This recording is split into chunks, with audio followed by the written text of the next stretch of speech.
Just a reminder, Gaming's Lost Memories can be listened to on Apple Podcast, Spotify, and wherever you get your podcasts from.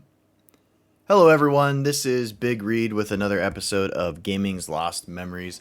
This will be episode 21, and today we're going to be discussing Final Fantasy VII.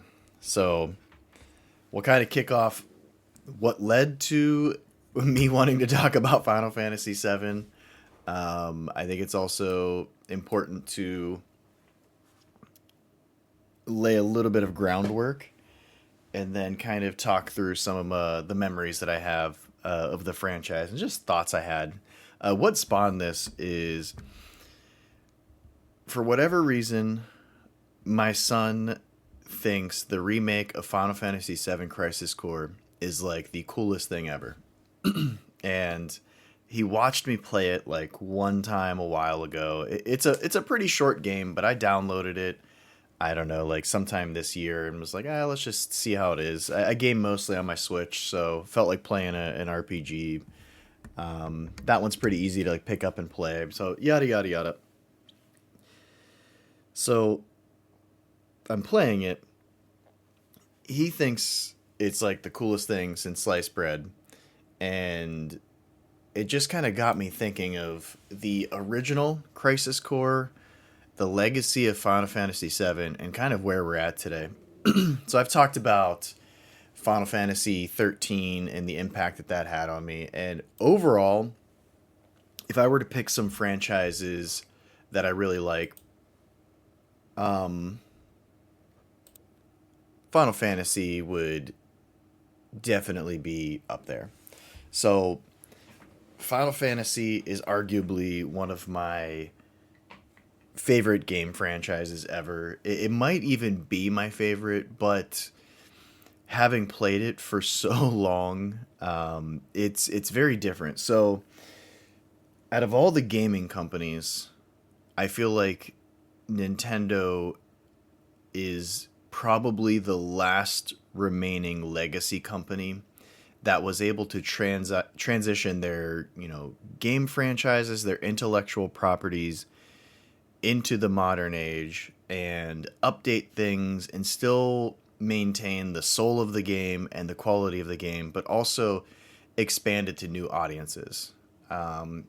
Square is another legacy company. So, this game industry started basically in 1983 or 1985, depending on when the launch of the Famicom or the NES, right?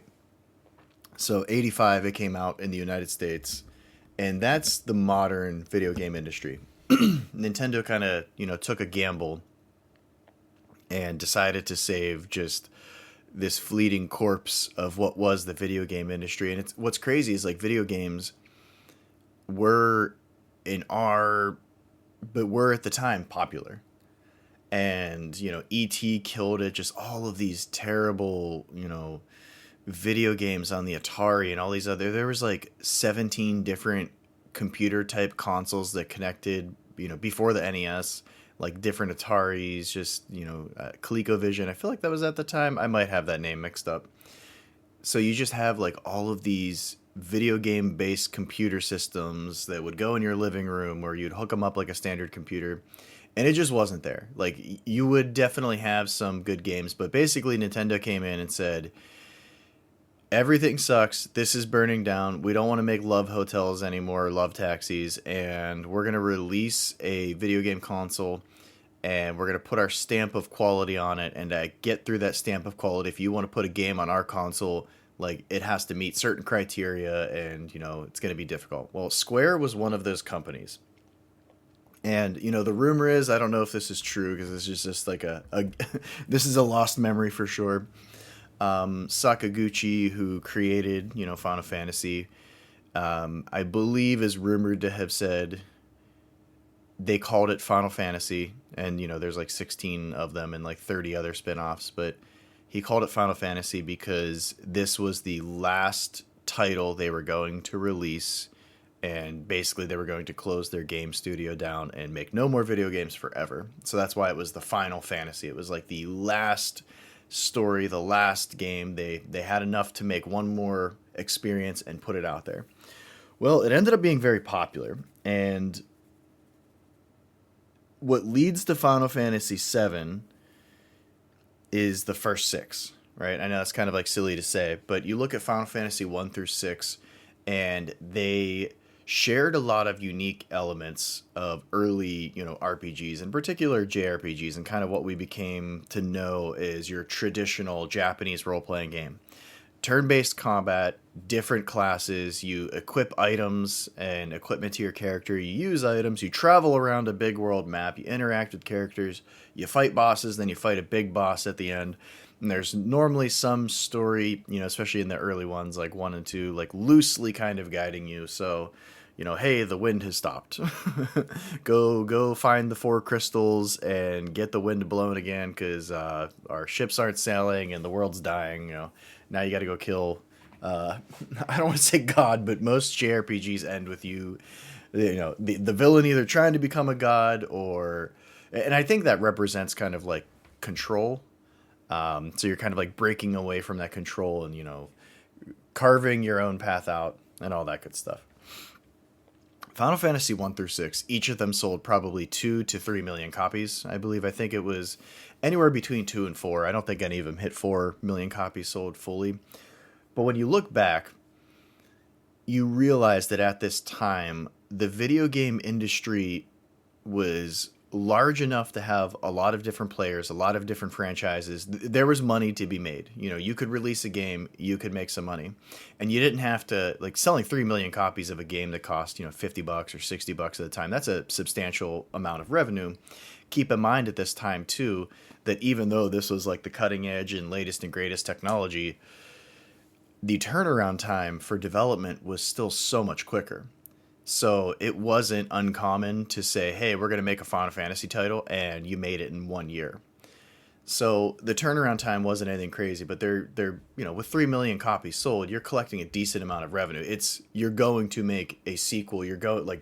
Now it's like, holy crap, this was way more popular than we expected, right?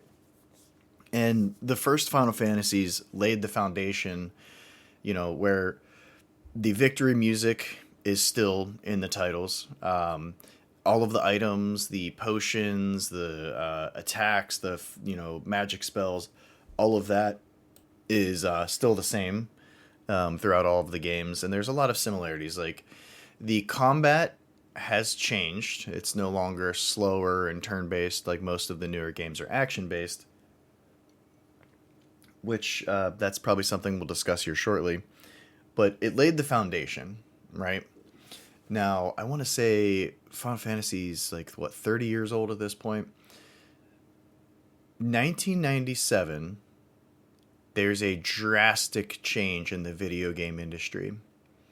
Consoles are now going from 2D to 3D technology. And this is probably the most transitional time graphically that I can think of. Now, it came with some hurdles. So there's two ways to kind of look at it. Is, oh my god, 3D graphics, how did they do this? If you make anything in 3D, even if it looks weird at the time, you're like, my mind is just blown here. And keep in mind too, all of the game publishers and developers had to think of how it's crazy to have lived through it because it's just so accepted now. It's like, well, of course you can run around and look up and down and move in a 3D space in a video game. But they used to not do that. So it's like somebody had to create that technology and kind of go in that direction and, make games look quote unquote unrealistic. Spoiler alert too. And there's going to be a lot of spoilers. So if you've listened thus far, keep in mind that as we go through Final Fantasy VII, there's going to be a lot of spoilers because to talk about Crisis Core, you pretty much have to spoil it to actually talk about anything meaningful. But yeah, you had to create the technology, right? So there had to be the first 3D games, okay? And Mario 64 is one of the most influential and greatest video games of all time. But it was so influential because Nintendo was able to say, here's Mario in a 3D space. This is what the technology can look like. Holy smokes, he's flying around in 3D.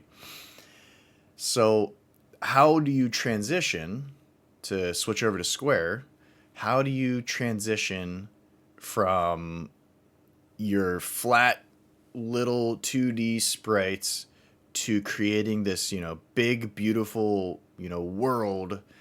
And Final Fantasy VII was a departure from everything in the series. Now, this is potentially good or potentially bad. Um, Final Fantasy VII, I think it's Namoru. I might be saying his name wrong. It's like Tatsuyami. Long story short, he developed the characters. So he created the characters. He created the styles. If you look at that, if you look at Kingdom Hearts, if you look at any of the other Final Fantasy VII spin-offs or any of like the newer Final Fantasy VII games, excuse me, the Final Fantasy games, he basically took over after Sakaguchi, who created Final Fantasy, left after the whole Final Fantasy, Spirits Within fiasco. So lots of stuff to talk about here, right? But when you look at Final Fantasy VII, it looks very different. It plays very different. It's like steampunk, gritty. You're literally in the slums of Midgar, which is the giant like main city that the story takes place in Final Fantasy VII. And it's just very different. Cloud looks hilarious. All the characters look hilarious. I want to say at the time too, I am on record, a young little Reed as saying that Final Fantasy VII did not look good at the time. So probably the best comparison I have is you have Ocarina of Time or Majora's Mask, and yes, the textures were not detailed. Yes, there's a lot of different things where it looks like an early 3D era game. However, the way that it's like designed and created, it's still serviceable in my opinion. Yes, it looks like an old game, but I can still go back and play Ocarina of Time. It is jarring for me to play Final Fantasy VII. And there's a few reasons why. To make things look a lot cooler and, more designery and kind of like punch above it, there's a few things that Square did. First, they had those FMV movies. So you basically had, cutscenes, and they were fully 3D rendered, basically with a way more powerful computer than what the PlayStation 1 could run. And so like everything like looked way cooler and amazing. That takes up a lot of space. Well, guess what? Cartridges at the time did not have a lot of space. Now that completely changed. You have memory cards, you have memory cartridges where you can fit just like terabytes of data on a tiny little chip. Well, you couldn't at the time. And Nintendo came out and said, we're not going to use CD-ROMs. And Sony said, hey, we're doing CD-ROMs. This is going to look amazing. And Square broke their long-term relationship they had with Nintendo to make Final Fantasy VII exclusively for the PlayStation. And that's insult to injury. The PlayStation 1 is just a Super Nintendo with a CD-ROM in it. Nintendo was testing it out, and Sony basically said, we wanted revenue from your game sales. And Nintendo said, no, you're a complete crazy person. We just came to you to design the hardware and like show us something. Anyway, Nintendo ended up releasing some weird Panasonic thing that, ended up being that. But long story short, Square Enix, Squaresoft at the time, leaves Nintendo to go to PlayStation. Now, I have talked to a lot of people where Final Fantasy VII is actually their first Final Fantasy game they've ever played, and I don't think there's anything wrong with that. The way that I look at it as somebody who's... I don't play video games that much anymore, but I've been gaming for over 30 years. So if Super Mario Brothers 3 is my favorite, or, and somebody else like Super Mario Odyssey is their favorite, I'm just happy that you got to come in and play a Mario game, and you get to have that experience and enjoy video games like I've enjoyed. And the same goes for Final Fantasy VII. Now, from a reviewer standpoint, from like a podcaster and just an overall gamer, I think it is very important that you lose a lot of context, or you might not understand why, somebody is upset about a change they're making to a video game, which we'll probably cover a lot in, a Final Fantasy VII thing. But you lose a lot of context. So, I want to say it's 13 years or so. So 85, 2000, well, no, not even that long. to 1995. So about 12 years of Final Fantasy history already, and you have Final Fantasy VII come out, right? So there is a lot of context that you lose if you just jump in halfway or you just play the new one. But I don't think that's necessarily bad either. Final Fantasy as a whole is a really tough one because I think the last really good Final Fantasy was 12, and even that one was polarizing, but I think that game's amazing. And, you know, before that, probably the best Final Fantasy, like the last great Final Fantasy was Final Fantasy X, which came out in like 2001. Like, it's absolutely bonkers to think about. So a couple other things with Final Fantasy VII to get back to that. There was a demo, and this was back during the Nintendo 64 and the PlayStation 1 days. Now, I really think the console wars were probably like, hey, did your parents buy you both consoles? Because if you have both, you're probably like, okay, whatever. But if you had your one, it was a fun time to kind of like argue at school, like, oh, well, this is better. There's a really funny scene, and I think it's Billy Madison too, where they're talking about the greatest video games of all time or whatever. And like the one kid's like, I think Mortal Kombat is great. And, you know, Adam Sandler's like, I think Donkey Kong is great. And they're like, Donkey Kong's stupid. And he's like, you're stupid. And I was like, that was the console wars. It was dumb. Everybody was arguing, you know, our CD-ROM's better, our cartridges better. This also started the very long-term debate of what is the greatest video game of all time. And for the majority of my life, I felt like it was Ocarina of Time versus Final Fantasy VII. And GameFAQs, it's a really cool website where you can go get guides and everything like that. But I used to be a moderator there a little bit back in the day. I wrote game reviews there and everything like that. It's a really great website. I do miss it. It was really fun. So like each console had a message board. You could go there and like argue with everyone. But they would have a voting poll. So you'd like every day you would log on, there's a new poll, but they would do like the greatest, video games of all time. And they would have like brackets and they would do the characters. And for a while, like Link would win every single one of them. I think like Tetris L Block won because like people were trolling, which is hilarious. But yeah, so you have the greatest game of all time. And I feel like 10 years in a row, it came down to Ocarina of Time and Final Fantasy VII. And what's interesting, I still think that you could, argue that. Like, Final Fantasy VII is arguably the greatest Final Fantasy. And Ocarina of Time is arguably the greatest Zelda. And what's so interesting is that was like their both franchises rebirth into the 3D / modern age, and it's so like interesting that's what it was. But to get back to my point, there was a demo disc and my cousins had it, and the reason I brought this up is I remember my uncle getting mad at me. So this is a good gaming's lost memory. My uncle got mad at me, and so we all went to the same bus stop. Me and my cousins lived pretty close to each other. They had a PlayStation, I had a 64. Now, that was very strategic. Looking back, I've pretty much always liked and preferred Nintendo.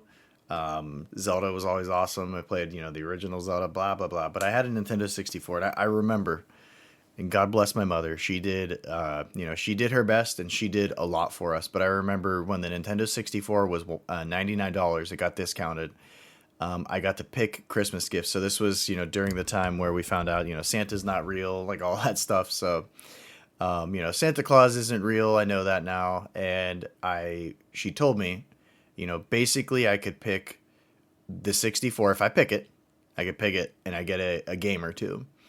And I circled my 2 games. I don't even remember what I picked, but I remember Smash Brothers was one of them. And I cannot remember what the other one was. It wasn't Ocarina of Time because I cannot recall if it was out yet. But I circled 2 games. I think I got a Nintendo 64, Smash Brothers. Like, what a great Christmas. Holy smokes. Nintendo 64! That internet meme. That kid is legendary. And I shared in that enthusiasm. My cousins got the PlayStation. Now, absolutely nothing wrong with that. The PlayStation dominated in sales and had a lot of sweet games. I'm not arguing any of that. But I remember we'd go to the bus stop. And I'm used to, in my classroom, like being around a lot of other gamers and kids at the time, and everybody's arguing back and forth. And I'm like, well, CD-ROMs are stupid because what if you have your discs out and your dog walks across them and scratches them all up and they don't work? A cartridge always works. And they're like, why would you leave your CD-ROMs out? And I'm like, I don't know. I don't have anything good, but, PlayStation's stupid. So I don't know why. I must have said something at the bus stop of like, the PlayStation sucks, Nintendo 64 rules, right? And it's just a console war. Like I don't like I'm not trying to downplay anyone. I'm not like you're stupid for owning one. That's dumb. It's just like PlayStation sucks. Well, whatever. Nintendo's cool or vice versa. It's just like, a lame nerd discussion that has no bearing. But my cousin must have said something to my uncle because what we would do in the mornings for a little bit there is if it was like colder at the bus stop, it was right across from their house. We would go in the living room and they'd play like Frogger in the morning. We'd all like take turns playing Frogger. And I'll never forget because it like made me feel really bad and I didn't mean to have hurt anyone's feelings. But I remember my uncle was like, why are you saying our thing that we have sucks? He's like, you come in and play it every morning and it didn't suck then. Like it was good enough for you then. And I'm like, I don't even know if I apologized because I was like so caught off guard by it that I didn't like, I was very young. I didn't know how to like react properly. So I don't know what I actually said. I hope I apologized because I didn't mean anything bad by it, but that was just the era of the time. And it's funny because like the console wars have pretty much died because Microsoft is waving the white flag and probably exiting in 2 years. And Nintendo's just like frolicking out in the woods, doing their own thing, making $100 billion. And Sony's like, well, we beat Microsoft. Buy our PlayStation 5. We have no games for it. There's no exclusive games for it anymore. It's like, okay, cool. How much is it? $600 gajillion. Does it have a Blu-ray drive? Nope, not anymore. You got to download everything. So, yeah, that's basically the modern state. Like, there's no... It's just gamers crying and being like, remember this? That's pretty much me. It's like, remember all of this old stuff? So that's a bit of a tangent, but I knew Final Fantasy VII was gonna bring a lot out of these. So you have those console wars. That's what I remember during the time of like arguing, and then I felt bad because like I was hanging out with my cousins one time, and there was that demo disc. We're back there, and it had Final Fantasy VII on it, the opening Midgar scene, and it opens with a bang, like you literally a bang.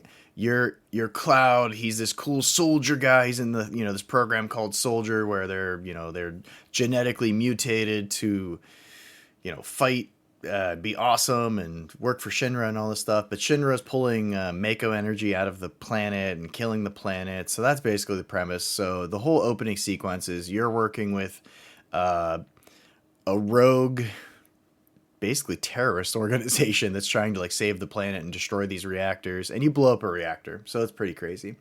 But that's the opening demo. So what a freaking demo.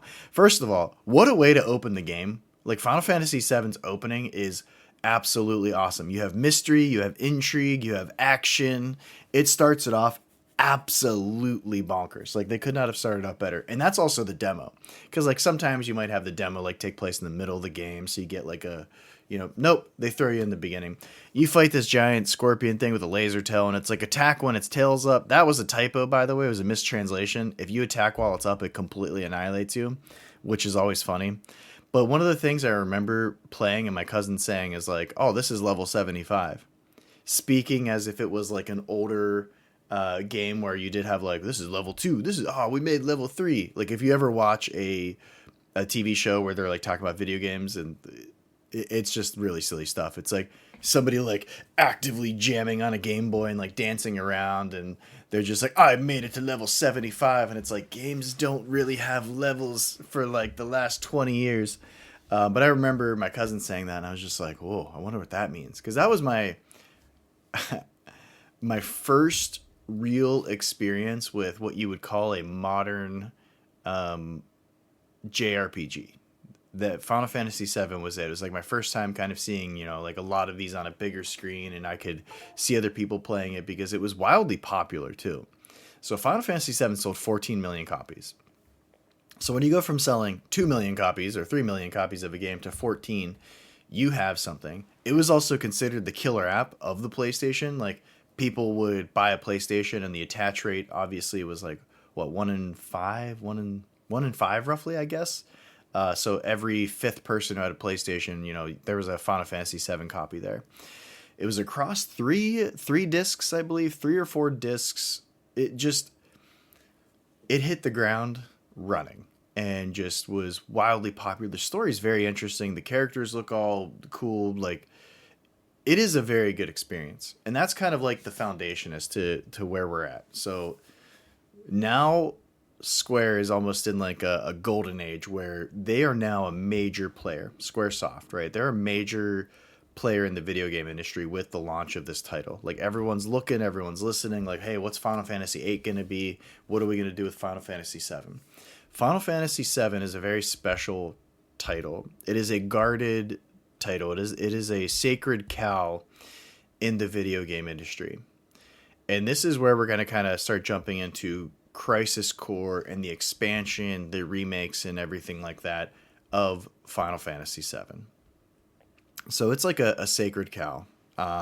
You look at Ocarina of Time in comparison, and Nintendo understands that title is considered perfect. Now, the graphics, might not be the latest and greatest and all of that stuff, but honestly, you want better gameplay, you want a better game, and not focus so much on the graphics. Like, obviously, how you display your title, because it is a visual experience with video games. It's an important medium of the final product. But I've been around long enough that every console generation, every PC, generation where they enhance graphic cards or whatever, it's the same thing every time. Wow, these graphics are amazing. Well, if you say it 20 years in a row, the graphics were never amazing because they don't look the same. Like, they got better. They're always going to get better. Great gameplay doesn't always necessarily get better. You can have two companies release 2 different games, and one can be good and one can be bad. You know what I mean? But, the graphics could be great in both of them. So Final Fantasy VII is a sacred cow. Nintendo with Ocarina of Time, they did like a remaster of it. I can't even like call it a remake on the 3DS, and basically just souped up the graphics, but changed really nothing else outside of being able to select some, menu options like the old iron boots. You can switch those out nice and easy now. But other than that, it was basically the same exact game. Like, they didn't change any of the glitches. Like, it's the same. If you played it on the 64, you can play it on the 3DS, and it's the same experience. Final Fantasy VII and the way Square looked at it is differently. They have a different philosophy. So you have the sacred cow. Cloud and Sephiroth are, gaming celebrities at this point. The game sold 14 million copies. It ensured the success of the PlayStation 1. If Final Fantasy didn't exist on that and launched on the 64, I do think things might have been very different. I still think Sony would have, carved out, I don't want to say a niche. I think they still could have been extremely popular, but they would not have been as popular as the PlayStation 2 was. The PlayStation 2 never would have happened without Final Fantasy VII, and it would never have, basically, like, Sony, the PlayStation brand is their most profitable element. Like, maybe their movie studios, because they technically own Spider-Man, maybe that, but like, the PlayStation brand has just carried them through their awkward times of, hey, we're going to do computers, but now we're only going to do 2 models and they're super expensive. Or we're going to do cameras. No, we're not. We're going to do cell phones. No, we're not. They're getting out of a lot of other businesses. Hey, we're going to do TVs, and like, hey, nobody's buying Sony TVs anymore. So the PlayStation brand, because of Final Fantasy VII, kept them where they're at. So if that would have launched, on 64 with 64 cartridges, that could have been like the gimmick. Is like, hey, every 15 minutes you got to switch a cartridge out until you get to the end of the story. But it's a sacred cow. And as Squaresoft, now Square Enix, has taken a different approach to Final Fantasy VII. There's prequels. There's a movie sequel. There's spin-offs. There's, manga, anime. I don't know if there's an anime. There is an anime short that we will discuss as part of Final Fantasy VII as well. And this is where the spoilers are going to start kind of kicking up. And now there's a full-blown multi-game, multi-release remake, which is absolutely just the dumbest thing that I've ever heard of. And this is where context comes in. Final Fantasy VII on the PlayStation 1 was a complete experience. It's across 3 or 4 discs, I think 3. You have a beginning, you have a middle, you have an end. It is wrapped up. There is a conclusion. The prologue puts a bow on everything, very uniquely. It's a very interesting, 60-second clip that finalizes the story of that universe. And you have to be so careful because it's almost like with Star Wars, how there's episodes 4, 5, and 6. Okay, and it completed. There you go. You don't need to have any more story. Well, now there's prequels. And then everything in between, the 20-year gap in between, there's 400 novels that, of course, I have read a lot of, right? And Square kind of has taken this approach with Final Fantasy VII. It's like an active, breathing universe. But here's the problem. Sakaguchi, who created Final Fantasy, is no longer with the organization. A lot of the staff is different, and the philosophies have changed. And it's not the same. And you have this Sacred Cow, like one of the greatest games, arguably, of all time. And everything that has happened since has made me question, my own reality of what I remember of Final Fantasy VII. I remember a really awesome game, a great materia system, a sweet combat system, great memorable characters, twists, turns. One of the greatest Final Fantasy antagonists of all time, Sephiroth, is awesome and moody. They handled everything so well, and they even made the story, I feel like, is a little confusing, but I think it plays out really well, and it has a conclusion. It has character growth, like literally anything you could ever want in an experience, and partially it's like cinematic too, so it's kind of unique in that regards as well. But it's just a phenomenal game. And that same focus and quality is not there in a lot of the, spin-offs. So 2005, Final Fantasy Advent Children is released. And this was kind of like the beginning of it. So the game came out in like 1997, 2005. So 8 years after. So it kind of started happening pretty quickly. And Advent Children is a CGI movie. I had it on my PSP, I'm pretty sure, as a UMD. I have a Blu-ray floating around here somewhere. I might have actually sold it. I had the Super Collector's Edition. I think I sold it recently. But it was very interesting. One of the things they did is there was an anime short in the extras that, spoilers, where Cloud engages Sephiroth and stabs him as he's doing something and throws him into, I think canon is he throws him into the Mako pool, throws him into the life stream, or was it Mako? I can't remember. But anyway, he gets thrown in there and allegedly dies. I can't remember if he dies in the actual game and is reborn or if he just lived. But one of the other things they did there, which was really interesting, was in that anime short, which is the only time I've ever seen it, Sephiroth willingly jumps in to the Mako. Cloud stabs him, he turns around, and he does an evil laugh, and he's like, ha ha ha ha, and just jumps backwards, smiling, floating into it like it's his choice. So I always thought that was pretty interesting. And I was like, oh, why'd they do that? But Advent Children is post Final Fantasy VII, 7 years after, however many years after. So you kind of get to see all the characters. It's a movie. You got to deal with localization, translation. The voice is not matching up with the words. Oh my God, I forgot this. Tifa, they'll say something and I'm like, was this translated? Was this localized correctly? Because it's so silly. But Cloud is Cloud is one, and then Dilly Dally Shilly Shally, and you're just like, what are they talking about? What was the actual translation? Just give me the actual translation. Is it that stupid?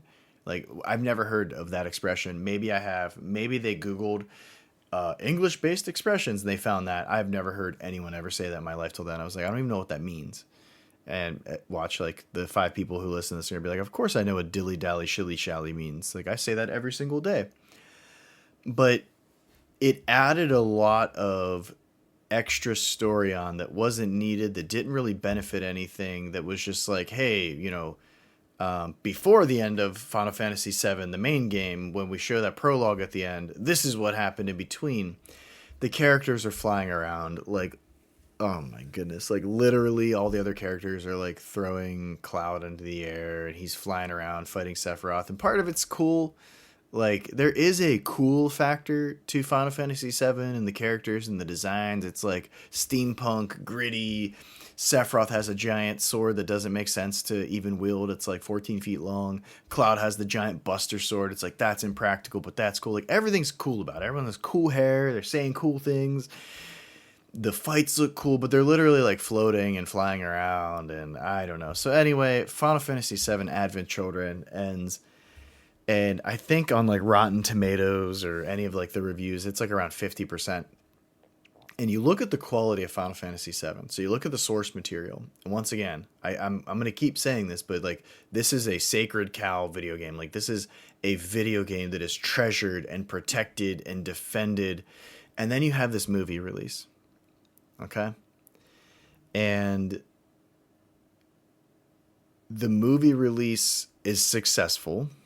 It sold some DVDs. Like, it made money. It's not like it bankrupted like with Spirits Within. But you can tell Square is looking into, they kind of view their video game franchises like differently. And they're absolutely horrendous at turnaround time on announcing a game, working on a game, and getting it to completion and getting it out.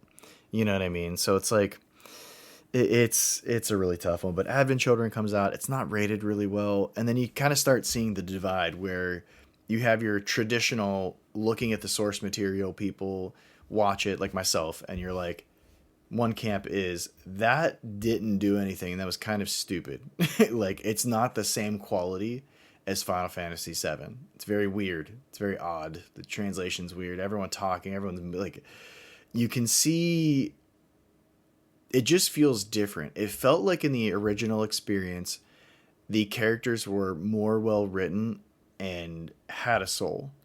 And everything after is like it's like, I don't know, it's like eating McDonald's. Like, it gets the job done, but you're never like, wow, that was a great burger. Like, you can literally get an average burger anywhere else, at not a fast food place, and it's like 1,000 times better. So it's almost like they took the fast food approach, and it's like, hey, less quality, but we'll get something out to you. Like, we'll just, like, it's just come and get it. You know what I mean? And it's not even quick, though. So maybe that's a bad analogy. But anyway, long story short, you have your people like myself who are like, oh, that was kind of dumb, but Final Fantasy VII, the game was good. And then you have this other group where they're like, I like all this moodiness. I like this, edgier style. And even further into the future, I like action-based gameplay. No turn-based. I want everything to look flashy and cool. Kingdom Hearts is born. There's people that love Kingdom Hearts, and you're like, this is kind of like some of these spin-offs are just not good games. But they're like, hey, there was 14 seconds of new story that this game added, and I'm going to debate that. And that's kind of what Final Fantasy VII became. So Advent Children, things were already weird. Sony launches the PSP, so the PlayStation Portable. And actually, I would consider the PlayStation Portable a massive success. It was the only handheld ever released that actually went toe-to-toe with Nintendo.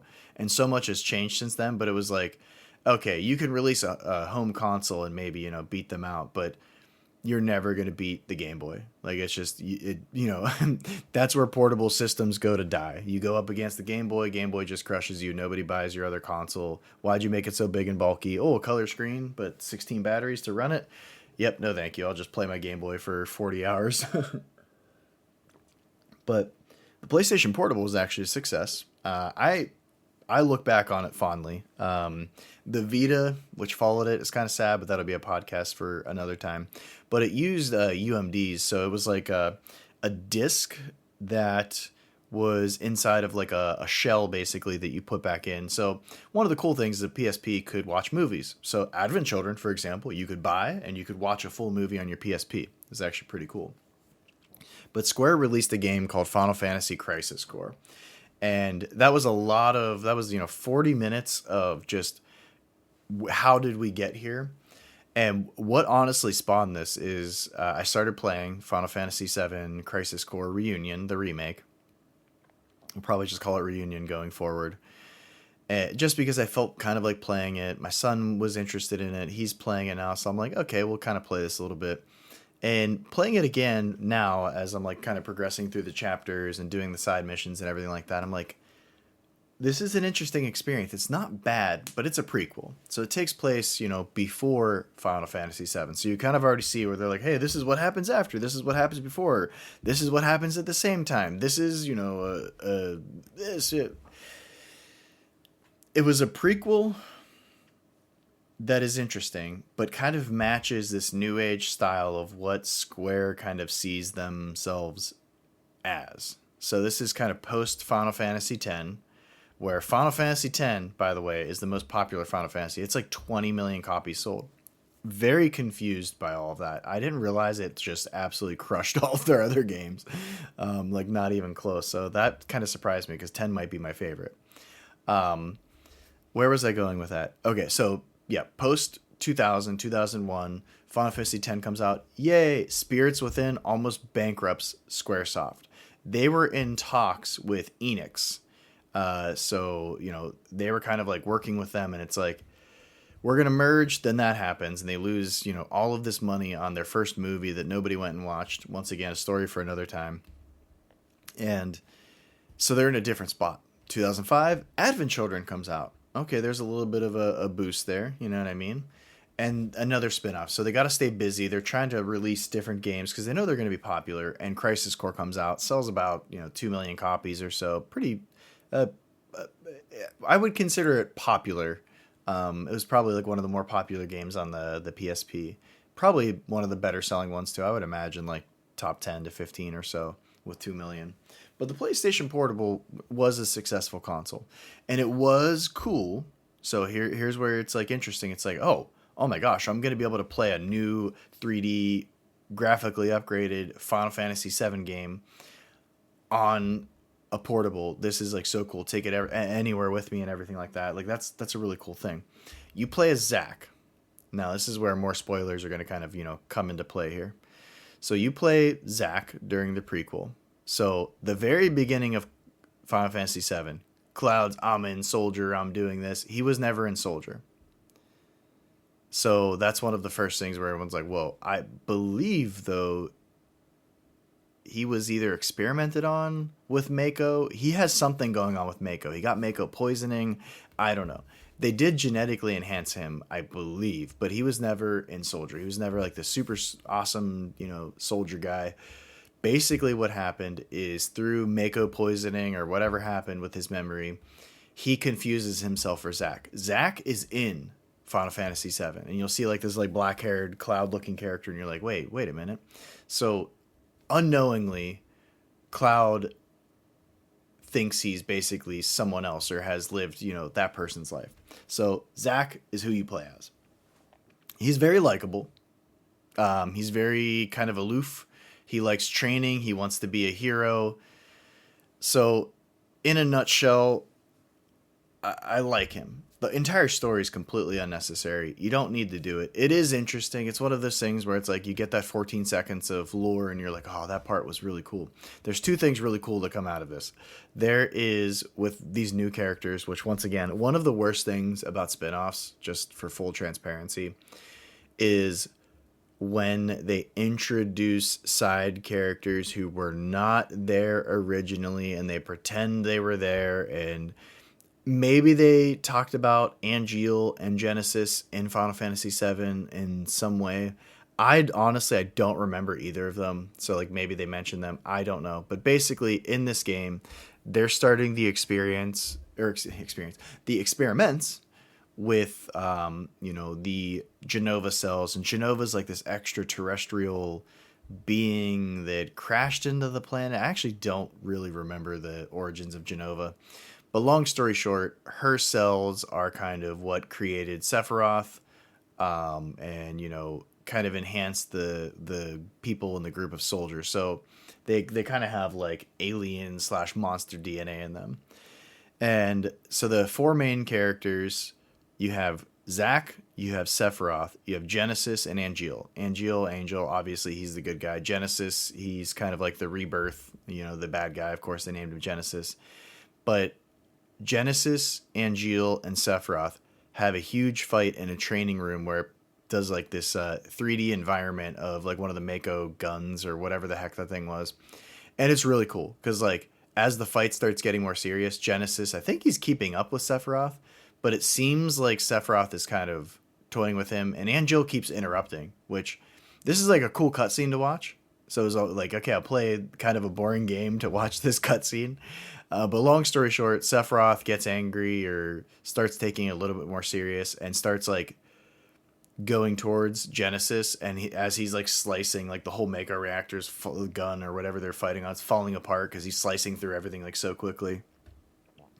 Genesis gets hit, he starts decaying and dying, and he's like, "Hey, what the heck's going on here? I'm gonna recite poetry," and he's trying to limit the decay and limit dying using this DNA. But basically, they're all like monsters. That's the whole premise of Final Fantasy VII, as a nutshell. Is Sephiroth learns that he was basically created in a lab, as far as I remember, and he's not human.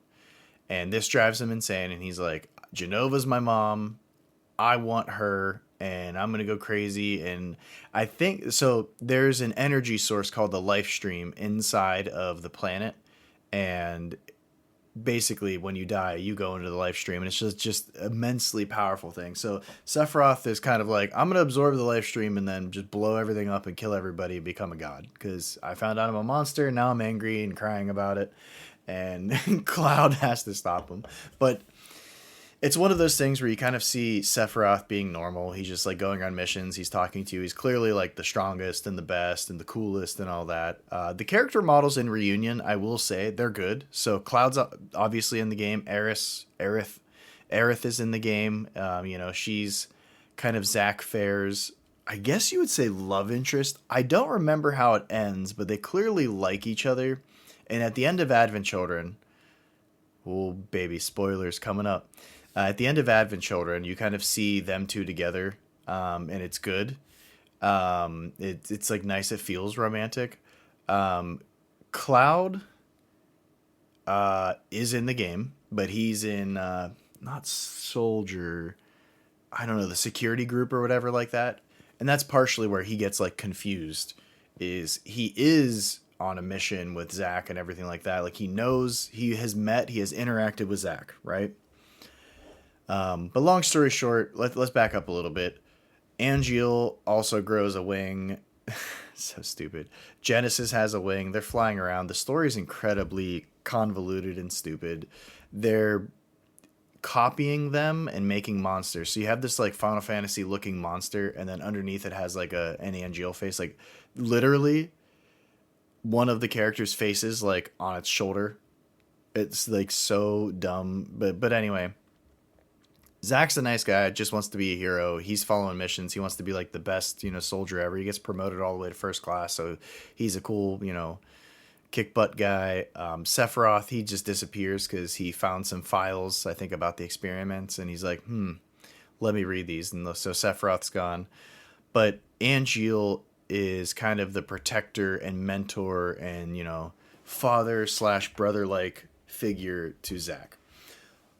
Long story short, Angeal, he basically keeps saying he's a monster because they have the DNA, and they're kind of like, they're growing wings, they're kind of like turning into weird looking things. Zack still looks normal, but you have to fight Angeal. He absorbs a bunch of monsters, turns into this giant monster thing. You kill him because he attacks you and you pretty much have to. And his last act of grace before he returns to the live stream is he hands Zach the Buster Sword. This is where the Buster Sword, one of the most iconic gaming images of all time. You can just show a Buster Sword and people will know what it is. You don't even need to have it attached to Cloud. So long story short, Angeal gives it to Zach, and that's kind of like the second half of the game leading right into Final Fantasy VII. So Zach's a little bit older, has a different haircut, has a cut on his face, and now he has a Buster Sword. From a gameplay standpoint, the way that Reunion works is there's probably like 10 chapters, I believe, and then you have missions. There are so many missions, and they're very boring. There's a materia system. Obviously, Final Fantasy VII had a great materia system, so you can equip materia, and it's an action game now. Reunion is more actiony, where there was like an element of, it was kind of like turn based and delayed in the PSP version. So with Reunion, it's more actiony. There's dodging, there's blocking. You have all of the materia. You have different magic. You can fuse materia. There's like literally, I have like 100 different materia. You can level them all the way up. You can fuse them. There's not traditional experience. So the game is very weird. So you're equipping this materia. That's how you do it. It's kind of like an action game, right? It's very flashy, looks cool. When you're swinging the Buster Sword, it looks cool. As your materia levels up, you can kind of like, fuse it together and make different, stronger attacks. So think of your standard, Thunder, Thundara, Thundaga, but you can do the physical attacks and everything too. So that, and, you can level up things where you get like an HP boost or something like that if you have that materia equipped. So that system is cool. It's a little convoluted and it's hard to kind of know, what to fuse outside of just leveling something up. Like that's all I'm doing right now is like leveling stuff up, and then once I have it maxed out, I check it. But there's not traditional experience. So it's like, how do you level up materia?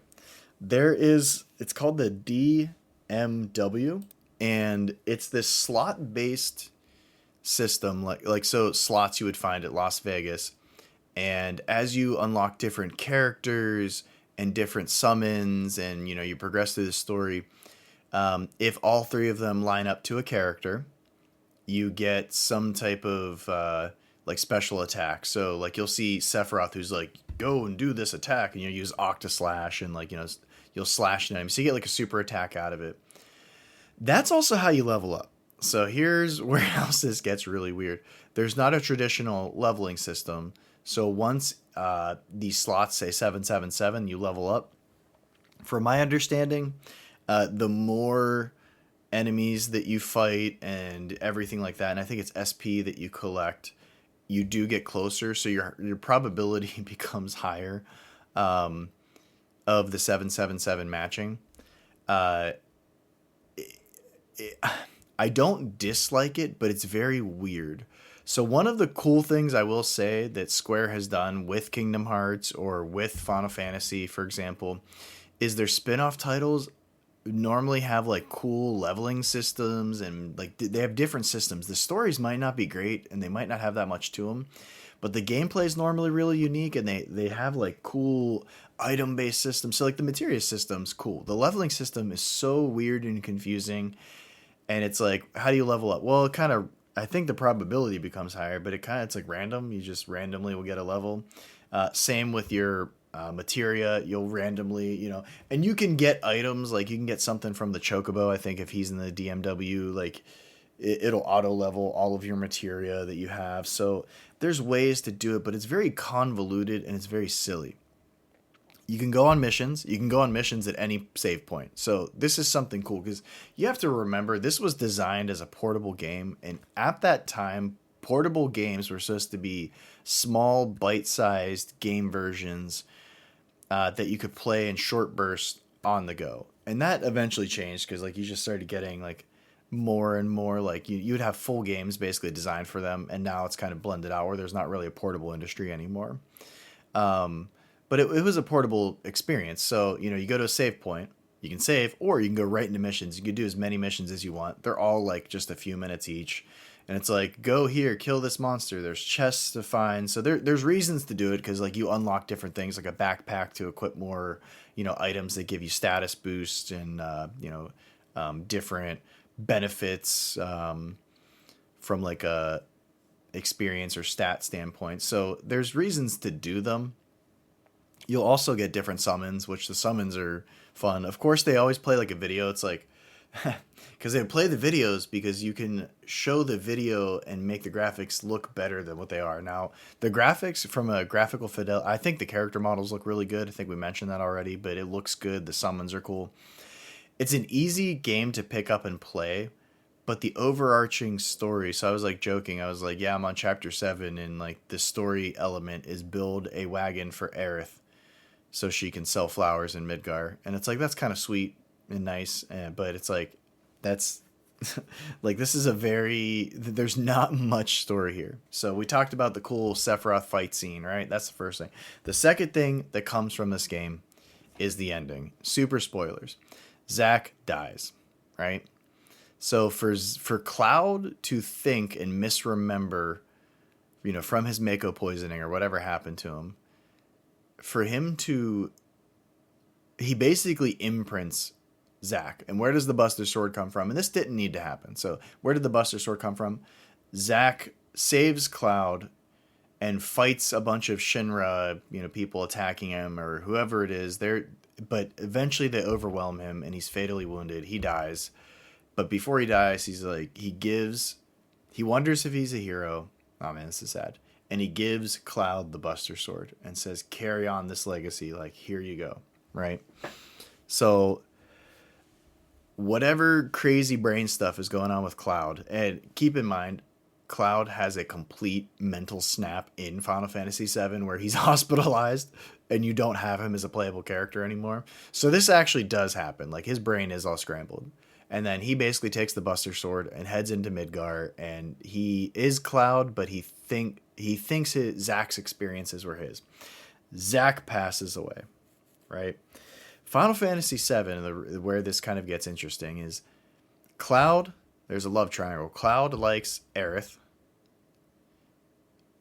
Aerith, I don't think likes Cloud, or kind of likes him maybe. I think she still likes Zack. He did. Tifa, Cloud's childhood friend, likes Cloud. Cloud's not interested because he's like, look at my Buster Sword. I'm totally cool. I was in Soldier. Let's go fight stuff, right? So a lot of it, Final Fantasy VII, what makes it so great is it's okay to have intrigue and mystery in a story. And sometimes not explaining something does a better job of explaining because it's more open and you're able to kind of fill in the gaps where you see fit. Cloud getting the Buster Sword from someone else, I don't think was really necessary. I don't know if he ever mentions it in the main Final Fantasy VII. But it wasn't needed. And for the spin-off game of Reunion to exist, you kind of have to have some type of story, but it's very bare bones. It's not to the experience of Final Fantasy VII. Final Fantasy VII, and keeping in mind all the games have great music, but Final Fantasy VII has some absolutely awesome music. Like when the music plays, you feel something. And that doesn't happen in a lot of video games. Like, I'll be honest, like sometimes the music, you don't even notice it. You just know that it's not quiet. But it had so many, I think it's Naboo. I don't understand how you can be that good of a composer and work on like every Final Fantasy and make good music forever. Like, it's just like everything he makes is good. There has to be, like, I don't know how you do that. I don't know.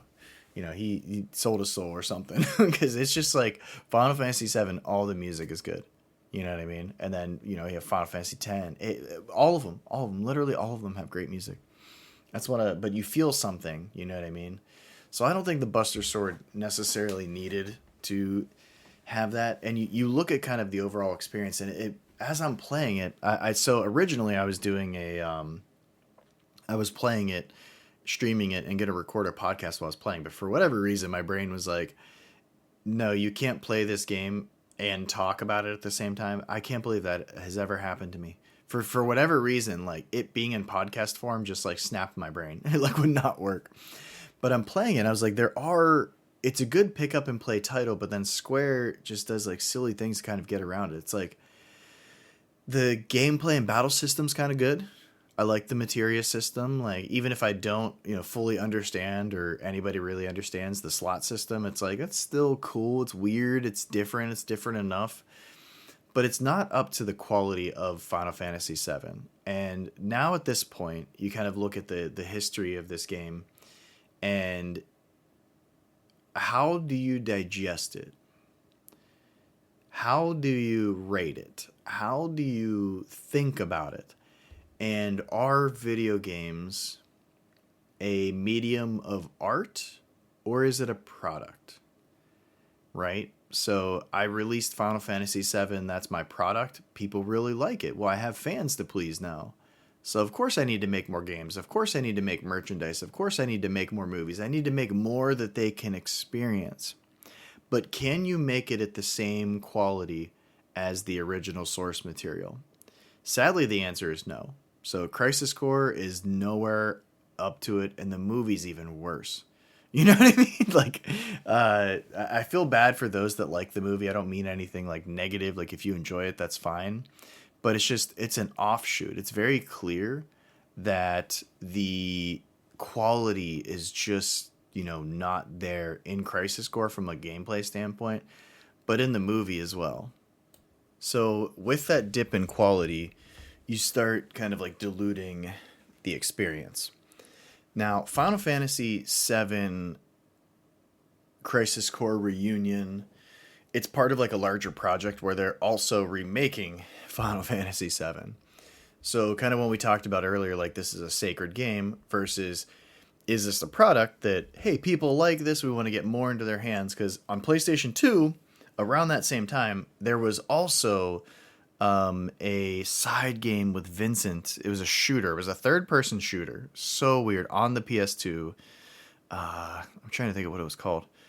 I played it. I remember liking it for a one-time playthrough. Once again, characters on the side, you don't know, not very good. Quality's not as good. And it's a shooter. It's like, what the heck is going on here? So, I don't know. Like, you have all that. Now they're remaking it too. And I've talked about this briefly before.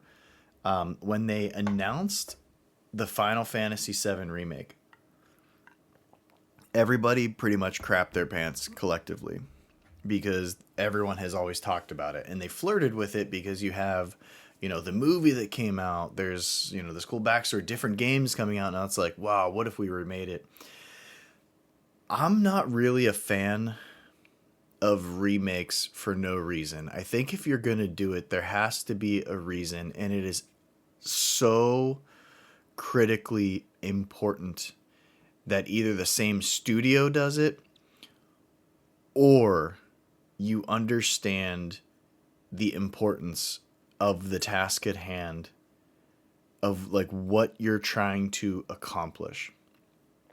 I'll give a good modern example. Silent Hill 2, which is arguably, I think it's one of the best game stories of all time. I have never fully played that game myself. I am too terrified to play it.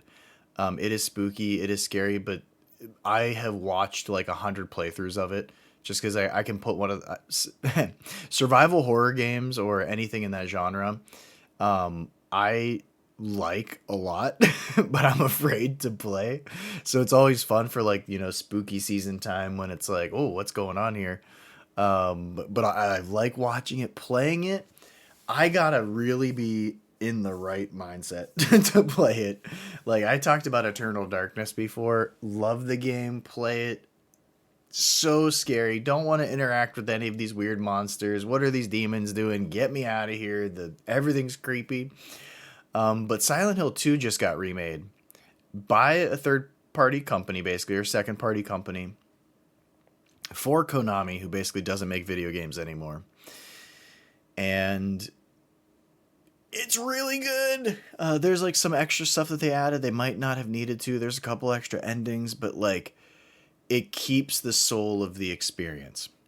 From the get-go, when Final Fantasy VII, Remake was announced, we had Final Fantasy XI, which was an online-only game. It's like, okay, like some people like it. It's already starting to get weird. 12, which was an offshoot. I loved it. Sold pretty well. So like 7 million copies, not as much as 10. 10 sold a gajillion copies, apparently. But then Final Fantasy 13 happened, which is well documented. I think it's just terrible. And I've played that game so much, and I don't even necessarily like hate it, but you just see that Square can no longer make great Final Fantasy titles. They're always going to be something different. Some people are going to like them, some people are going to not like them. You know, then just as time goes on, yeah, you have all these other games, right? So when they announced the Final Fantasy VII remake, knowing what I know now and understanding that Square's just not the same company, like I don't think they're equipped to really make Final Fantasies anymore. I don't think they're ever going to have a critically acclaimed, universally loved Final Fantasy game ever again in my lifetime. I just don't think they're capable of it. I don't think they're capable of making another Final Fantasy 6, 7, 10. I don't even think they can make like, you know, the ones where the stories aren't as good but the gameplay is really cool, like Final Fantasy 5, 3, the original, like 8 and 9 were even weird, but a lot of people liked both of them for some reason. But I just don't think Square is physically capable of creating a 10 out of 10, you must play this Final Fantasy 7 like experience. So, well, what do you do? Because Final Fantasy is, that's their main intellectual property. Like, they will do other things to be profitable, but they're not even doing, first of all, I want to try to get too much into a tangent. Maybe I will. This might be fun to listen to. I don't know. For some reason, Square does not want to license to an American company and just use like the Unreal Engine. Maybe they have on some of their games, but the reason why Final Fantasy has become so dumbed down is that the projects are just bloated. They're creating literally, and guess what? Technology changes and graphics get better over time and processing power gets better and graphical fidelity gets better. So instead of, you know, just using something else, they license, or excuse me, they're trying to create their own game engine. So before you even make the game. So then, you know, Final Fantasy 13 and Versus 13, which became Final Fantasy 15, were announced at the same time at the launch of the PlayStation 3. That blows my mind for how like long that development cycle took. So I don't even think from like I Nintendo has found a way to keep the soul of their franchises there, even with doing new things. And they're probably like the golden example. Square, I think, is one of the worst examples, but their games still kind of sell well. So it's really tough. Like I don't think that studio is capable of making another Final Fantasy VII. Instead, they're trying to remake it. If you remember earlier, we talked about Ocarina of Time being quote unquote remade by Nintendo, and it's not really remade. It's like the graphics are improved. In some gameplay, quality of life things are changed, but it is like the same experience and it works so well. And it's like, that's what I want. Now, keep in mind, you know, they kind of stayed true to the graphical, colorful, like it's like kind of cartoony almost of Ocarina of Time, right? You know, Link kind of looks like an anime character a little bit. Like they didn't try to remake it from a realistic standpoint of like, wow, how close to realistic can we make everything look? Final Fantasy VII remake is announced and everybody's going crazy. And this is how I felt at the time. So at the time I saw this announcement, I'm like, they're not capable of doing this. It's not going to be the same. It's not going to be, you know, it's not going to be what everyone expects or wants. And from a popularity standpoint, I guess it is popular. I don't know if I have it brought up. I think I had the sales. Did I have? I think I closed it up. I had the sales brought up of Final Fantasy VII Remake, and I think it was like 5 or 7 million copies, which isn't bad. But you look at, you know, Final Fantasy VII and the legacy and the impact and the 14 million copies, and like games have a pretty good probability of selling more these days because it's like there's a lower barrier to entry. I mean, I guess you need a PlayStation 5, But I knew this was going to be a disaster. And in my mind, this is my opinion at the time. It was like, I don't think they're capable of doing this. I've played their recent games. Final Fantasy is probably dead. Like they're still going to keep making them, but you're never going to have another like, oh my god, you have to play this title. It's like the greatest game out this generation. They're never going to have that again. You could say that was Zelda or Mario, like Breath of the Wild and the newest one. They're insanely highly rated, even if like I, maybe don't like the newer Zelda style as much. So it's announced. I'm like, there's no way they can pull this off. They just can't do it. They barely were able to make Final Fantasy 15. It took them like a decade. So I just don't think they can do this. And then the faded information / announcement came out. So I can't not remember if they announced this at the time or if it was shortly after. But as they were discussing the Final Fantasy 7 remake project, they announced that it was going to be episodic. So whatever releases now is going to be a quote unquote full game, but it's not going to be the full Final Fantasy 7 remake or experience. I can't even begin to fathom or explain in an effective manner why that is one of the dumbest things that I have ever heard. And why even bother to remake the game at that point? Because what you're saying is we are not capable to remake this. And what I meant by remaking it is this is a re-envisioning of Final Fantasy VII. So I already read, because of course, when you're releasing multiple games of one game, remaking it, you're not going to get to the end. And I've already read that, Sephiroth, instead of doing what he was doing in Final Fantasy VII, he's like doing something with realities and different universes and different storylines. And I'm just like, please, why are we doing this? Why is it like, we don't need to do this? We don't need to do this. So they announced that it's not going to be just like a remake like Ocarina of Time. Like they're going to fully re-envision this game episodically. And just with that information alone, I'm like, I'm not playing this. Because it's stupid to think that, like, could you imagine? I'm trying to think of like what to equate this to, because it's so just stupid. But you're like, okay, I'm going to remake this game. Cool. When's it coming out? Well, it's going to come out in 7 years, and you're only going to get to play 30% of the story. And we're going to add all this extra stuff in. And like, I was watching gameplay of it. It's a full action-based combat system. I think I'm just ready to admit defeat, that I'm not going to see awesome, cool turn-based battle systems anymore. Like, they're just not going to do it. It's going to be action-y, which is fine. Whatever.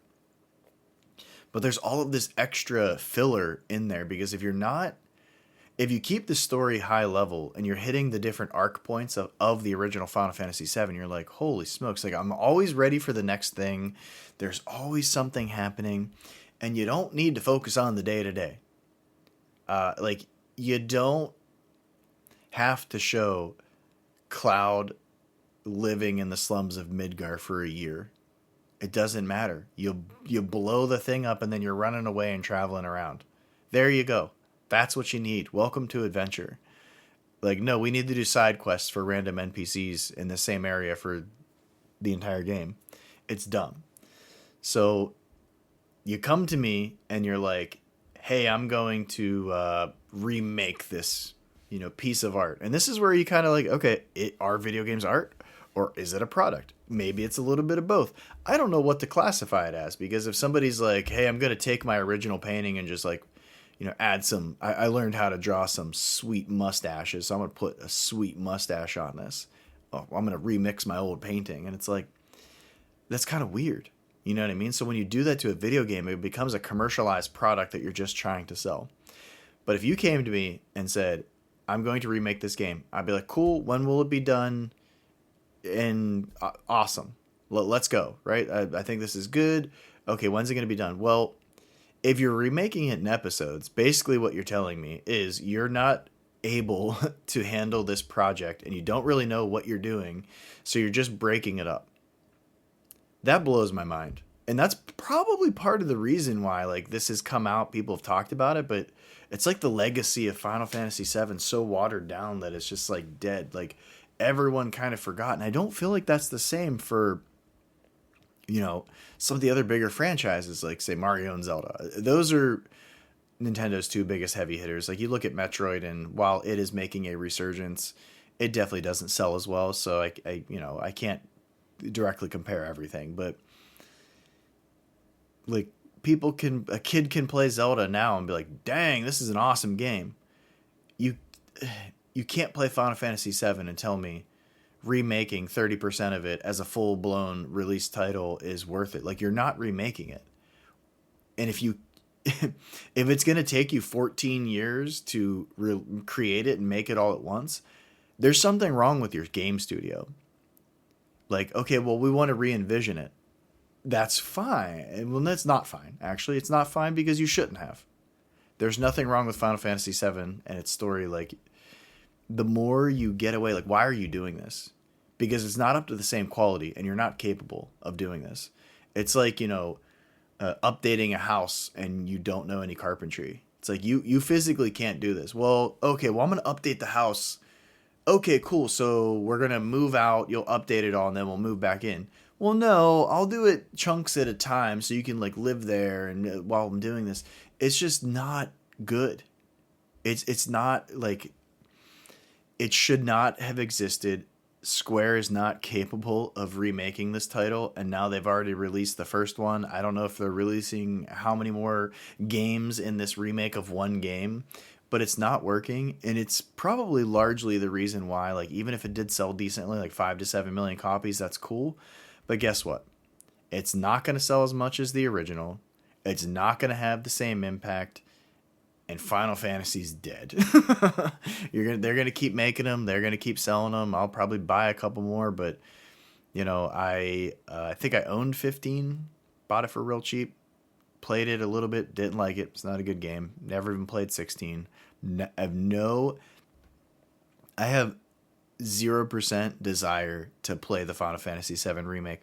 Which, if you think about it, it's kind of fascinating because it's like it's not the same. Soon as they said they're not going to remake it all at once, which is the dumbest thing I've ever heard of, I was like, I'm never going to play this. Like, why would I even play it now anyway? I can only like I think you don't even get out of Midgar, or like you get out of Midgar and that's the end of the game. So it's like, why would I even play that? Like, just go play Final Fantasy VII. Yeah, hey, the graphics are going to kind of suck, but everything else is going to be absolutely awesome and a full experience and a complete experience. So I don't know. This one kind of got into like, is it art versus a product? And I think it's a little bit of both because it is something that is being created. But if you keep changing and adding things to the previous experience, like you're messing with it. You're not necessarily, better. It's almost like Star Wars 4 through 6 when Lucas changed like half of it, added stuff, did all this stuff. And I'm like, you didn't need to. You didn't need to make Han Solo shoot second. Like, he's a rogue. He's kind of a bad guy. He's a bad guy turned a good guy. He's a criminal. He's an active criminal who smuggles like drugs across the galaxy. And if somebody's trying to kill him in a CD bar and he shoots first, like, why would you change that? And that's basically what's happening with Final Fantasy. So the sacred element is lost, and Square took on a project they're just not equipped to do because it's popular and it's going to sell. You know what I mean? But I think sometimes you have to look at the long-term value of your intellectual property, especially from like a creation standpoint or a video game standpoint, and think, is doing this helping or hurting? Is releasing a game every year good or bad for the longevity? Like, is this short-term profit? Because how many franchises got extremely popular and then just died? Like, look at all the Rock Band and Guitar Hero stuff. Just game, just nonstop games, and just basically diluted everything that it was, and people quit playing. So like, there's too much. Like, are you changing enough in between? Is this a worthwhile experience? And how does this impact the legacy and longevity of the franchise? And I don't know, just playing Crisis Core Reunion just kind of, it's just so generic to what the actual experience was. And with all of this happening, I straight up asked my friends, I was like, playing through Crisis Core, watching Advent Children, and seeing just the oddity of the Final Fantasy VII Remake makes me feel like my original memories about Final Fantasy VII maybe are not true. And I it's funny.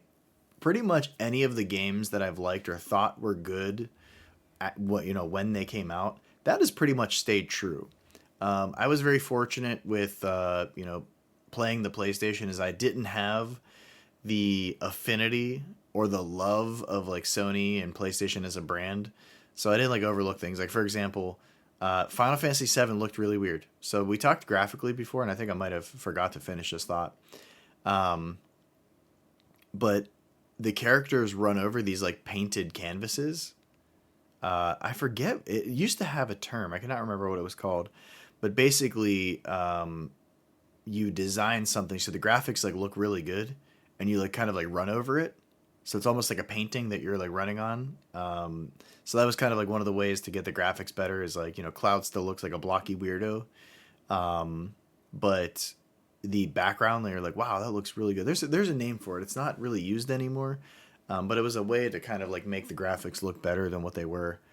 But yeah, I didn't have the affinity for it. So when I saw Final Fantasy VII, you know, the character standing there that you're moving around, I'm like, he just looks clunky and blocky. Same thing with like Metal Gear Solid. So I'm pretty sure Snake, when he talks, they just move their head and their mouths don't move, which it's just a product of its time. Like they don't really have eyes. Like their faces are just kind of like blurry. It's like a weird experience. It works and it's good, but like graphically, I wasn't like, oh my God, this is amazing. So I kind of understand the benefit of like updating that, because like if you look at Crisis Core and you look at Reunion, I first of all, the style that kind of came of that, like the Kingdom Hearts era. So you have Kingdom Hearts, Crisis Core, like that style and look of the characters, I actually kind of like.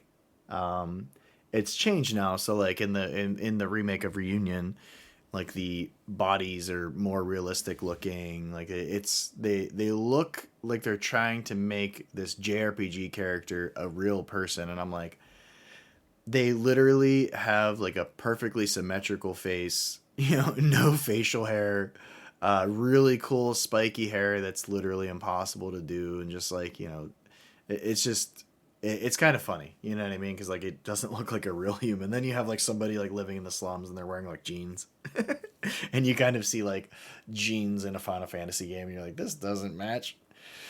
But yeah, so I kind of look at Final Fantasy VII overall, and it makes me like, I feel like I almost need to go back and replay it at some point, and I'm scared to now, because I'm like, do I just misremember it? And Final Fantasy VII sucks. Like, is it a good game or a bad game? I don't know anymore, because we have like 16 spin-offs and all this other stuff, and Cloud being in Kingdom Hearts, I don't think was a bad thing. I thought it was okay. I don't know. I kind of like that. You know, it was weird when some of the characters were like kids, and they're like the same age as Sora or maybe younger. That was a little, weird, but whatever. But you have, Cloud being cool, and now he looks bad, and you're like, whoa, what is all of this? Once again, something that didn't need to happen, completely silly. They give him a different story, like that's unique to the Kingdom Hearts. I don't know. It is what it is. I'll take it, I guess. But yeah, it's just like, is Final Fantasy VII a good game? I'm like, I thought it was, but maybe I'm just misremembering it and I'm wrong, because I had mentioned earlier, like, games that I played then, if like there was something clunky, I wouldn't like it. Like excuse me, Super Mario 64, I think is a good game. I think it is playable, but I remember the camera being annoying at the time, and I played it again recently, and it's still annoying at the time. But it's still a good game. So like my feelings remained, and I'm wondering if Final Fantasy VII is the anomaly where I'm like, maybe it's not good, and maybe it's actually really cheesy and just not a great experience, and maybe the story was like worse than I remember. Maybe the characters were more generic, like they have been in recent years. And it's really tough because it's like, if so Crisis Core Reunion, or one of the spin-offs, wasn't called Final Fantasy, how would it be viewed? Would it be would it sell 2 million copies? Would it be something popular? Would it be liked? Like, do you get bonus rating points for it having the name Final Fantasy? How many sales do you get for just releasing a game and calling it Final Fantasy, even though it's kind of just like a Mario type spinoff? Like, what does that generate? How do you measure that, right? Because it's like, do you kind of just accept it for what it is, which is just another game to play, another product to experience, because Final Fantasy VII's been out for so long, and outside of the remake, there's been nothing from the core experience thus far? Or do you kind of view it as a piece of art? And it's hard to look at it from a piece of art, because when you remake your art and you update the graphics to like HD and it's all this cool stuff, like, what impact to the legacy does that have? It's a really tough one, because like, playing Crisis Core, it's like kind of fun. I'm gonna finish it up here.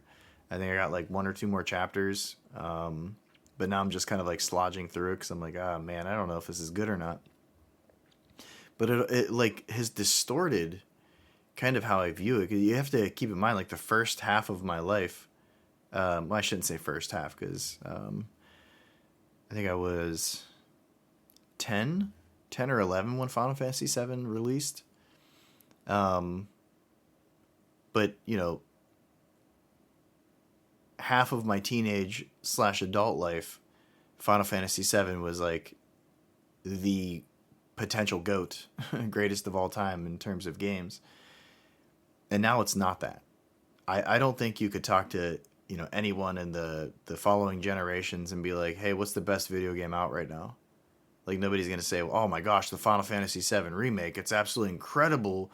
Like, no, because like, it's who's playing it. I guess it's like the nostalgic millennials, I guess. Like who actually bought the game? Because it is interesting where there are people that are playing Final Fantasy, the Final Fantasy VII remake as their first introduction, which isn't a bad thing. But it's like, how many of the 7 million copies are responsible for that? Is it a million? Is it 2 million? Is it more?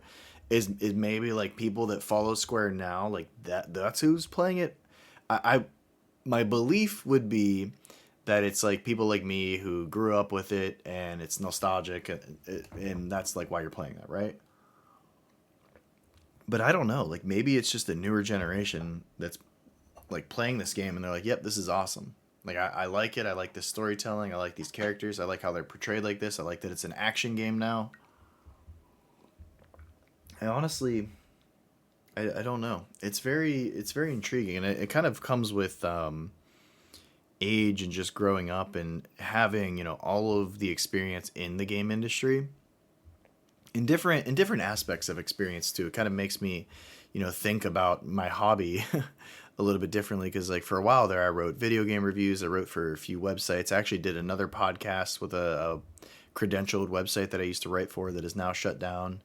And so I've always tried my best to share my opinion, and I do have preferences on games, but share my opinion, try to analyze something. Some of my reviews were better than others. I think near the end I got better at kind of doing that. And now it's kind of hard to even like rate an experience, because like, how would you rate Final Fantasy VII Remake? Do you rate it as a new experience, or do you rate it knowing that there's all this history with the original title, and are you comparing it directly to the original title? You pretty much have to, in my opinion, because you're remaking a product. So it's like, okay, how did it turn out? Was the remake, and what? How do you measure success? I wouldn't even know how to, rate it or experience it. Like, I don't even know. Like, okay, should I just pretend I don't know anything about Final Fantasy and just take this for what it is? And that's like impossible, because the legacy and the foundation that it's built upon is just so important to the game industry. It's like, it's one of those titles, you know what I mean? Like, where it's huge. It launched the PlayStation. And the other thing, like even rating Crisis Core Reunion, I wouldn't know how to do it because it's like, okay, do you take it? Probably how I would walk into, analyzing it would be, this is a spin-off. It's a remake of a PSP game, so, it's going to look kind of interesting, but it's a spin-off title, so just kind of take it for what it is. It was something fun to hold you over for a little bit and kind of revisit the Final Fantasy VII universe, and it's like, okay, so like maybe a 7 or an 8. But then it's like, okay, if I would rate it the same, so if Final Fantasy VII, which is like a 10 out of 10, right? And that's my baseline. So Final Fantasy VII is a 10 out of 10. Where does Crisis Core rank? Like, geez, it might even be like a 5 or a 6 because the gameplay's solid. There's good things about it, but then there's just a lot of like drawbacks. Like doing the missions is, you can use it to kill time, but it's like, cool, I just killed these 3 things and now I'm done and now I'm going back to another mission and now I'm going to go build a wagon. It's like, what's kind of projecting you kind of to the end? Honestly, I think it was, from a gameplay standpoint, kind of playing in the Final Fantasy VII universe. I think that was kind of like why people would buy that. Or if you have a PSP, it's just, like one of the games you pretty much have to own or have to buy. PlayStation 3, or excuse me, Persona 3 Portable, obviously, the best PSP game of all time. I think it's between that and like the God of War PSP games were also really popular. I think those two are like the two highly rated games. But yeah, you throw in Crisis Core and it's like, and that's the other thing too, is like when I started analyzing Square differently, I'm like, man, they kind of dropped it. I'm like, there was a period during Gen 7, so the Xbox 360, PlayStation 3, and the Wii, which I think we've discussed a little bit before, where the quality of Japanese studios, they kind of just dropped off. So that was happening. And then at the time, of the PlayStation 2, which I think was while the 360 was out, Persona 3 was released. And now, honestly, in the game industry, like the greatest, Atlas is the best JRPG developer by far. And they kept a lot of like they updated a lot of things. Persona 5 no longer is a part of SMT, Shin Megami Tensei, which is fine. I think it is its own game. It is its own side thing, and it's removed enough to where I get it. But like, there's turn-based combat. There's all this stuff. Like it can be done, and I think they're just better at making RPGs. Like JRPGs for sure, they're probably the best. But like they just, in terms of like just games, like they're better at making role-playing games than Square is. And Square, used to be like the gold standard. Everyone will want to copy Final Fantasy, and pretty much that's what happened is, after Final Fantasy 1, like anything else that comes out after that, well, Dragon Warrior was a side thing. So I think Enix was the company that made Dragon Warrior. So, you have like two separate different experiences on it. But I guess my point is, what happens to the legacy now? What happens to Final Fantasy? Is Final Fantasy VII still good? I don't even know anymore. I got to go back and play it. And I'm just going to be honest, it's kind of hard to, play a 60-hour RPG with like paying attention. Like there was just, with everything in life, it's very difficult to allocate time and focus specifically to something. But especially like a long game like that, where you have to listen to characters talk and read everything. And so it's interesting, but I wouldn't even know how to really rate Reunion as well. Cause like if I rated it now, I don't think it's a bad game. Like I'm having fun with it, but probably like between a 6 and a 7, I would think. An 8, if I was just like super pumped up one day, I don't know, like I could lean towards an 8 because there's quality there. Like there are some interesting elements. But yeah, probably be like somewhere around there. So I don't know. It's just interesting. I was playing that and it just made me think of Final Fantasy VII. And I was like, man, I kind of want to talk about this a little bit. So I guess kind of where we end is Final Fantasy VII still a good game? What legacy, now that we've made other titles and movies and now that we're remaking it, how will it be remembered? How is it remembered now? And like, what are your experiences with this? So I know we've been listening for a long time, but it's like, what are your memories of this game? Because like I have a lot of fond memories of playing it and just being like, this story is really good. This gameplay is really good. Traveling around this world map is interesting. Like, the story is one of the biggest reasons. And I honestly, I do miss, and I don't know how like you guys kind of view this, but I do miss a really solid story kind of guiding you through an experience. But doing so in such a way where you're not bored, there's not filler. And I feel like the games that have done that the best know if you're going to have time on the screen, so you're taking eyeball time, right? And it's like, is this adding value or not adding value? And what do we need to remove? And some of my favorite, my favorite way to experience a story, I really do like movies, don't get me wrong, but if I can play a game that has an amazing story and play through it, I think it's so much more impactful. Like, the experience that it has on you is just like so much more, interesting. It's much more memorable because you're guiding the characters through the story. But I don't know where to put Final Fantasy VII at this point. I definitely don't like the idea of the remake. These spin-offs, like even with Crisis Core, it's interesting. It's like, okay, I don't hate it, but it's not the same quality. So it's like 10, 15 years from now, how are we going to look back on the Final Fantasy VII legacy? And I get worried that people forget about this stuff, and in the future, Final Fantasy VII on the PlayStation 1 might just be a snippet. It might just be it was what launched, sold 14 million copies, it was the killer app of the PlayStation 1, and that's it. And I feel like there's so much more to the legacy than what, kind of Square has done with it recently. So it's very interesting. I'd be interested to hear like your stories and everything as well or your, lost memories, of this title and of Crisis Core and just Final Fantasy, 7 in general. But that'll wrap up another episode of Gaming's Lost Memories. Once again, just to let you know, you can any future podcast, anywhere you get your podcast, you will find Gaming's Lost Memories. Thank you so much for listening and spending time with me.